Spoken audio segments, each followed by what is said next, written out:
യോവേൽ പ്രവചനം അധ്യായം 1. പെഥുവേലിന്റെ മകനായ യോവേലിനുണ്ടായ യഹോവയുടെ അരുളപ്പാട്. മൂപ്പന്മാരെ ഇത് കേൾപ്പിൻ, ദേശത്തിലെ സകല നിവാസികളുമായുള്ളവരെ ചെവിക്കൊള്ളുവിൻ. നിങ്ങളുടെ കാലത്തോ നിങ്ങളുടെ പിതാക്കന്മാരുടെ കാലത്തോ ഇങ്ങനെ സംഭവിച്ചിട്ടുണ്ടോ? ഇത് നിങ്ങൾ നിങ്ങളുടെ മക്കളോടും നിങ്ങളുടെ മക്കൾ തങ്ങളുടെ മക്കളോടും അവരുടെ മക്കൾ വരുവാനുള്ള തലമുറയോടും വിവരിച്ചു പറയണം. തുള്ളൻ ശേഷിപ്പിച്ചത് വെട്ടുക്കിളി തിന്നു, വെട്ടുക്കിളി ശേഷിപ്പിച്ചത് വെട്ടിൽ തിന്നു, വെട്ടിൽ ശേഷിപ്പിച്ചത് പച്ചപ്പുഴു തിന്നു. മദ്യപന്മാരെ ഉണർന്ന് കരവിൻ, വീഞ്ഞു കുടിക്കുന്ന ഏവരുമായുള്ളവരെ പുതുവീഞ്ഞ് നിങ്ങളുടെ വായ്ക്ക് അറ്റുപോയിരിക്കാൻ മുറയിടുവിൻ. ശക്തിയുള്ളതും സംഖ്യയില്ലാത്തതുമായൊരു ജാതി എൻ്റെ ദേശത്തിൻ്റെ നേരെ വന്നിരിക്കുന്നു.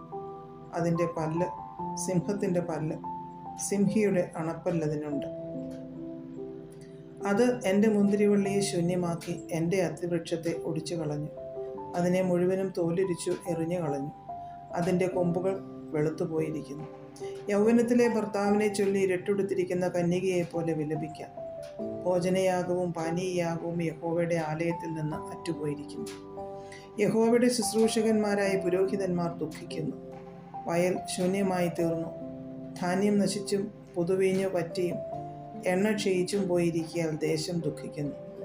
കൃഷിക്കാരെ ലജ്ജിപ്പിൻ, മുന്തിരിത്തോട്ടക്കാരെ കോതമ്പിനെയും യവത്തെയും ചൊല്ലി മുറയിടുവിൻ. വയലിലെ വിളവ് നശിച്ചുപോയല്ലോ. മുന്തിരിവള്ളി വാടി, അത്തിവൃക്ഷം ഉണങ്ങി, മാതളം, ഈന്തപ്പന, നാരകം മുതലായി പറമ്പിലെ സകല വൃക്ഷങ്ങളും ഉണങ്ങിപ്പോയിരിക്കുന്നു. ആനന്ദം മനുഷ്യരെ വിട്ട് മാഞ്ഞുപോയല്ലോ. പുരോഹിതന്മാരെ രട്ടെടുത്ത് വിലപിപ്പിൻ, യാഗപീഠത്തിൻ്റെ ശുശ്രൂഷകന്മാരെ മുറയിടുവിൻ. എൻ്റെ ദൈവത്തിൻ്റെ ശുശ്രൂഷകന്മാരെ, ഭോജനയാഗവും പാനീയയാഗവും നിങ്ങളുടെ ദൈവത്തിൻ്റെ ആലയത്തിൽ മുടങ്ങിപ്പോയിരിക്കൊണ്ട് നിങ്ങൾ വന്ന് രട്ടെടുത്ത് രാത്രി കഴിച്ചു കൂട്ടുവിൻ.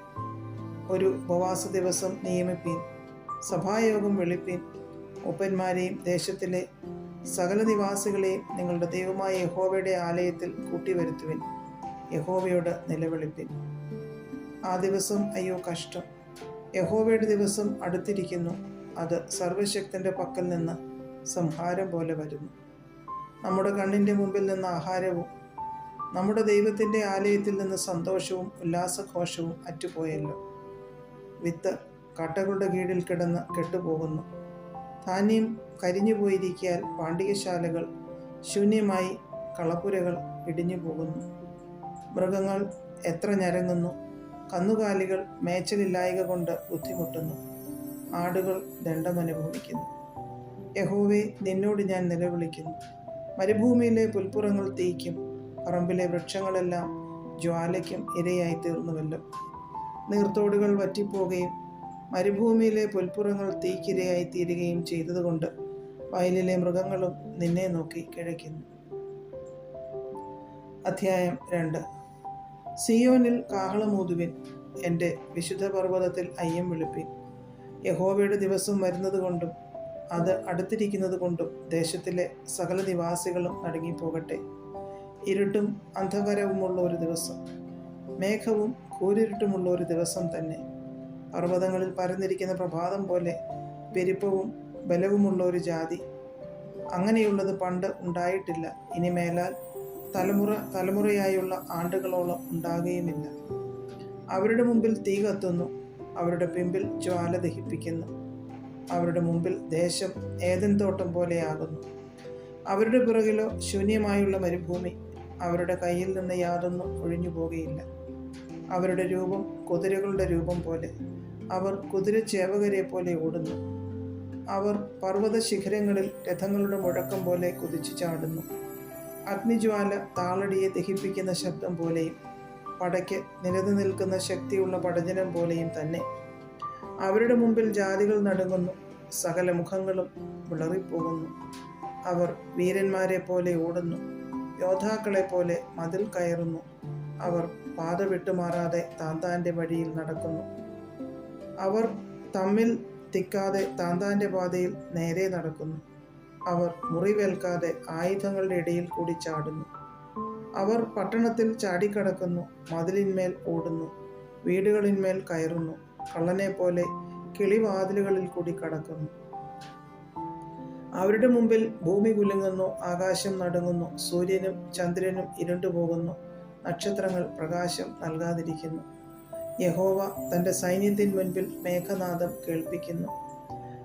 അവൻ്റെ പാളയം അത്യന്തം വലുതും അവൻ്റെ വചനം അനുഷ്ഠിക്കുന്നവൻ ശക്തിയുള്ളവനും തന്നെ. യഹോവയുടെ ദിവസം വലുതും അതിഭയങ്കരവുമാകുന്നു, അത് സഹിക്കാകുന്നവൻ ആർ?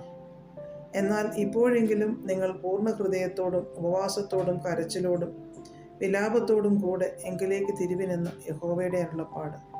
വസ്ത്രങ്ങളെയല്ല, ഹൃദയങ്ങളെ തന്നെ കീറി നിങ്ങളുടെ ദൈവമായ യഹോവയുടെ അടുക്കിലേക്ക് തിരുവിൻ. അവൻ കൃപയും കരുണയും ദീർഘക്ഷമയും മഹാദയയുമുള്ളവനല്ലോ. അവൻ അനർത്ഥത്തെക്കുറിച്ച് അനുതപിക്കും. നിങ്ങളുടെ ദൈവമായ യഹോവ വീണ്ടും അനുതപിച്ച് തനിക്ക് ഭോജനയാഗവും പാനീയ യാഗവുമായുള്ള ഒരു അനുഗ്രഹം വെച്ചേക്കില്ലയോ ആർക്കറിയാം. സിയോനിൽ കാഹളമൂതുവിൻ, ഒരു ഉപവാസം നിയമിപ്പിൻ, സഭായോഗം വിളിപ്പിൻ. ജനത്തെ കൂട്ടിവരുത്തുവിൻ, സഭയെ വിശുദ്ധീകരിപ്പിൻ. മൂപ്പന്മാരെ കൂട്ടിവരുത്തുവിൻ, പൈതങ്ങളെയും മുലകുടിക്കുന്നവരെയും ഒരുമിച്ച് കൂട്ടുവിൻ. മണവാളൻ മണവറയും മണവാട്ടി ഉള്ളറയും വിട്ട് പുറത്തു വരട്ടെ. യഹോവയുടെ ശുശ്രൂഷകന്മാരായ പുരോഹിതന്മാർ പൂമുഖത്തിൻ്റെയും യാഗപീഠത്തിൻ്റെയും മധ്യേ കരഞ്ഞും കൊണ്ട്, യഹോവേ, നിന്റെ ജനത്തോട് ക്ഷമിക്കണമേ. ജാതികൾ അവരുടെ മേൽ വാഴുവാൻ തക്കവണ്ണം നിന്റെ അവകാശത്തെ നിന്ദയ്ക്ക് ഏൽപ്പിക്കരുതേ. അവരുടെ ദൈവം എവിടെയെന്ന് ജാതികൾ ഇടയിൽ പറയുന്നത് എന്തിന് എന്നിങ്ങനെ പറയട്ടെ. അങ്ങനെ യഹോവ തൻ്റെ ദേശത്തിനു വേണ്ടി തീഷ്ണത കാണിച്ച് തൻ്റെ ജനത്തെ ആദരിച്ചു. യഹോവ തൻ്റെ ജനത്തിന് ഉത്തരമരുളിയത്, ഞാൻ നിങ്ങൾക്ക് ധാന്യവും വീഞ്ഞും എണ്ണയും നൽകും, നിങ്ങൾ അതിനാൽ തൃപ്തി പ്രാപിക്കും. ഞാൻ ഇനി നിങ്ങളെ ജാതികളുടെ ഇടയിൽ നിന്നയാക്കുകയുമില്ല. വടക്കു നിന്നുള്ള ശത്രുവിനെ ഞാൻ നിങ്ങളുടെ ഇടയിൽ നിന്ന് ദൂരത്താക്കി വരണ്ടതും ശൂന്യവുമായൊരു ദേശത്തേക്ക് നീക്കി. അവൻ്റെ മുൻപടയെ കിഴക്കേ കടലിലും അവൻ്റെ പിൻപടയെ പടിഞ്ഞാറേ കടലിലും ഇട്ടുകളയും. അവൻ വമ്പ് കാട്ടിയിരിക്കെ കൊണ്ട് അവൻ്റെ ദുർഗന്ധം പൊങ്ങുകയും നാറ്റം കയറുകയും ചെയ്യും. ദേശമേ, ഭയപ്പെടേണ്ട, ഘോഷിച്ചുല്ലസിച്ച് സന്തോഷിക്കാം. യഹോവ വൻകാര്യങ്ങളെ ചെയ്തിരിക്കുന്നു. വയലിലെ മൃഗങ്ങളെ ഭയപ്പെടേണ്ട, മരുഭൂമിയിലെ പുൽപ്പുറങ്ങൾ പച്ചവയ്ക്കുന്നു. വൃക്ഷം ഫലം കായ്ക്കുന്നു, അത്തിവൃക്ഷവും മുന്തിരിവള്ളിയും അനുഭവപുഷ്ടി നൽകുന്നു. സിയോൻ മക്കളെ ഘോഷിച്ചുല്ലസിച്ച് നിങ്ങളുടെ ദൈവമായ യഹോവയിൽ സന്തോഷിപ്പിൻ. അവൻ തക്ക അളവായി നിങ്ങൾക്ക് മുൻമഴ തരുന്നു. അവൻ മുമ്പേ പോലെ നിങ്ങൾക്ക് മുൻമഴയും പിന്മഴയുമായ വർഷം പെയ്യിച്ചു തരുന്നു. അങ്ങനെ കളപ്പുരകൾ ധാന്യം കൊണ്ട് നിറയും, ചക്കുകൾ വീഞ്ഞും എണ്ണയും കൊണ്ട് കവിയും. ഞാൻ നിങ്ങളുടെ ഇടയിൽ അയച്ചിരിക്കുന്ന എൻ്റെ മഹാസൈന്യമായ വെട്ടുക്കിളിയും വിട്ടിലും തുള്ളനും പച്ചപ്പുഴുവും തിന്നുകളഞ്ഞ സംവത്സരങ്ങൾക്ക് വേണ്ടി ഞാൻ നിങ്ങൾക്ക് പകരം നൽകും. നിങ്ങൾ വേണ്ടുവോളം തിന്നു തൃപ്തരായി നിങ്ങളോട് അത്ഭുതമായി പ്രവർത്തിച്ചിരിക്കുന്ന നിങ്ങളുടെ ദൈവമായ യഹോവയുടെ നാമത്തെ സ്തുതിക്കും. എൻ്റെ ജനം ഒരു നാളും ലജ്ജിച്ചു പോകുകയുമില്ല. ഞാൻ ഇസ്രയേലിൻ്റെ നടുവിലുണ്ട്. ഞാൻ നിങ്ങളുടെ ദൈവമായ യഹോവ, മറ്റൊരുത്തനുമില്ല എന്ന് നിങ്ങൾ അറിയും. എൻ്റെ ജനം ഒരു നാളും ലജ്ജിച്ചു പോകുകയുമില്ല. അതിൻ്റെ ശേഷമോ ഞാൻ സകല ജഡത്തിന്മേലും എൻ്റെ ആത്മാവിനെ പകരും. നിങ്ങളുടെ പുത്രന്മാരും പുത്രിമാരും പ്രവചിക്കും. നിങ്ങളുടെ വൃദ്ധന്മാർ സ്വപ്നങ്ങളെ കാണും. നിങ്ങളുടെ യൗവനക്കാർ ദർശനങ്ങളെ ദർശിക്കും. ദാസന്മാരുടെ മേലും ദാസിമാരുടെ മേലും കൂടെ ഞാൻ ആ നാളുകളിൽ എൻ്റെ ആത്മാവിനെ പകരും. ഞാൻ ആകാശത്തിലും ഭൂമിയിലും അത്ഭുതങ്ങളെ കാണിക്കും. രക്തവും തീയും പുകത്തൂണും തന്നെ. യഹോവയുടെ വലുതും ഭയങ്കരവുമായുള്ള ദിവസം വരും മുമ്പേ സൂര്യൻ ഇരുളായും ചന്ദ്രൻ രക്തമായും മാറിപ്പോകും. എന്നാൽ യഹോവയുടെ നാമം വിളിച്ചപേക്ഷിക്കുന്നവൻ ഏവനും രക്ഷിക്കപ്പെടും. യഹോവ അരുളി ചെയ്തതുപോലെ സിയോൻ പർവ്വതത്തിലും യെരൂശലേമിലും ഒരു രക്ഷിതഗണവും ശേഷിച്ചിരിക്കുന്നവരുടെ കൂട്ടത്തിൽ യഹോവ വിളിപ്പാനുള്ളവരും ഉണ്ടാകും. അധ്യായം 3. ഞാൻ യഹൂദയുടെയും യെരൂശലേമിൻ്റെയും സ്ഥിതി മാറ്റുവാനുള്ള നാളുകളിലും കാലത്തിലും ഞാൻ സകല ജാതികളെയും കൂട്ടി യഹോശാഫാത്ത് താഴ്വരയിൽ ചെല്ലുമാറാക്കുകയും എൻ്റെ ജനനിമിത്തവും എൻ്റെ അവകാശമായ ഇസ്രായേൽ നിമിത്തവും അവരോട് വ്യവഹരിക്കുകയും ചെയ്യും. അവർ അവരെ ജാതികളുടെ ഇടയിൽ ചിതറിച്ച് എൻ്റെ ദേശത്തെ വിഭാഗിച്ച് കളഞ്ഞുവല്ലോ. അവർ എൻ്റെ ജനത്തിന് ചീട്ടിട്ട് ഒരു ബാലനെ ഒരു വേശ്യയ്ക്ക് വേണ്ടി കൊടുക്കുകയും ഒരു ബാലയെ വിറ്റ് വീഞ്ഞു കൊടുക്കുകയും ചെയ്തു. സോരും സീദോനും സകല ഫെലിസ്ത്യ പ്രദേശങ്ങളുമായുള്ളവേ, നിങ്ങൾക്ക് എന്നോട് എന്ത് കാര്യം? നിങ്ങളോട് ചെയ്തതിന് നിങ്ങൾ എനിക്ക് പകരം ചെയ്യുമോ? അല്ല, നിങ്ങൾ എന്നോട് വല്ലതും ചെയ്യുന്നുവെങ്കിൽ ഞാൻ വേഗമായും ശീഘ്രമായും നിങ്ങളുടെ പ്രവൃത്തി നിങ്ങളുടെ തലമേൽ തന്നെ വരുത്തും.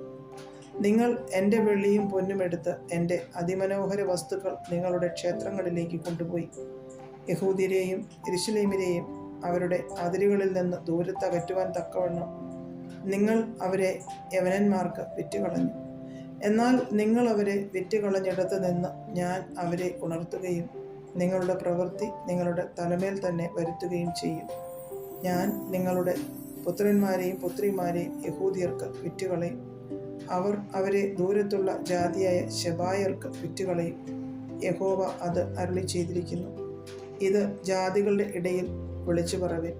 വിശുദ്ധ യുദ്ധത്തിന് ഒരുങ്ങിക്കൊള്ളുവിൻ. വീരന്മാരെ ഉദ്യോഗിപ്പിപ്പിൻ. സകല യോദ്ധാക്കളും അടുത്തുവന്ന് പുറപ്പെടട്ടെ. നിങ്ങളുടെ കൊഴുക്കളെ വാളുകളായും വാക്കത്തികളെ കുന്തങ്ങളായും അടിപ്പിൻ. ദുർബലൻ തന്നെത്താൻ വീരനായി മതിക്കട്ടെ. ചുറ്റുമുള്ള സകല ജാതികളുമായുള്ളവരെ ബന്ധപ്പെട്ട് വന്നുകൂടുവിൻ. യഹോവേ, അവിടേക്ക് നിന്റെ വീരന്മാരെ ഇറങ്ങുമാറാക്കണമേ.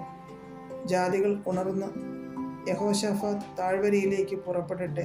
അവിടെ ഞാൻ ചുറ്റുമുള്ള സകല ജാതികളെയും ന്യായം വിധിക്കേണ്ടതിന് ഇരിക്കും. അരിവാളിടുവിൻ, കൊയ്ത്തിന് വിളഞ്ഞിരിക്കുന്നു. വന്ന് ചവിട്ടുവിൻ, ചക്ക് നിറഞ്ഞിരിക്കുന്നു. തൊട്ടികൾ കവിഞ്ഞിരിക്കുന്നു, അവരുടെ ദുഷ്ടത വലുതല്ലോ. വിധിയുടെ താഴ്വരയിൽ അസംഖ്യ സമൂഹങ്ങളെ കാണുന്നു. വിധിയുടെ താഴ്വരയിൽ യഹോവയുടെ ദിവസം അടുത്തിരിക്കുന്നു. സൂര്യനും ചന്ദ്രനും ഇരുണ്ടുപോകും, നക്ഷത്രങ്ങൾ പ്രകാശം നൽകുകയുമില്ല. യഹോവ സിയോനിൽ നിന്ന് ഗർജിച്ച് യെരൂശലേമിൽ നിന്ന് തൻ്റെ നാദം കേൾപ്പിക്കും. ആകാശവും ഭൂമിയും കുലുങ്ങിപ്പോകും. എന്നാൽ യഹോവ തൻ്റെ ജനത്തിന് ശരണവും ഇസ്രായേൽ മക്കൾക്ക് ദുർഗവും ആയിരിക്കും. അങ്ങനെ ഞാൻ എൻ്റെ വിശുദ്ധ പർവ്വതമായ സിയോനിൽ വസിക്കുന്നവനായി നിങ്ങളുടെ ദൈവമായ യഹോവ എന്ന് നിങ്ങൾ അറിയും. യെരൂശലേം വിശുദ്ധമായിരിക്കും. അന്യജാതിക്കാർ ഇനി അതിൽ കൂടി കടക്കുകയുമില്ല. അന്നാളിൽ പർവ്വതങ്ങൾ പുതുവീഞ്ഞു പൊഴിക്കും, കുന്നുകൾ പാൽ ഒഴുക്കും, യഹൂദയിലെ എല്ലാ തോടുകളും വെള്ളമൊഴുക്കും. യഹോവയുടെ ആലയത്തിൽ നിന്ന് ഒരു ഉറവ് പുറപ്പെട്ട് ശിത്തീം താഴ്വരയെ നനയ്ക്കും. യഹൂദാദേശത്ത് വെച്ച് കുറ്റമില്ലാത്ത രക്തം ചുരിഞ്ഞ് അവരോട് ചെയ്ത സാഹസം ഹേതുവായി മിസ്രയീം ശൂന്യമായി തീരുകയും ഏദോം നിർജ്ജന മരുഭൂമിയായി ഭവിക്കുകയും ചെയ്യും. യഹൂദയ്ക്കോ സദാകാലത്തേക്കും യെരൂശലേമിന് തലമുറയോളവും നിവാസികളുണ്ടാകും. ഞാൻ പോക്കിയിട്ടില്ലാത്ത അവരുടെ രക്തപാതകം ഞാൻ പോക്കും. യഹോവ സിയോനിൽ വസിച്ചുകൊണ്ടിരിക്കും.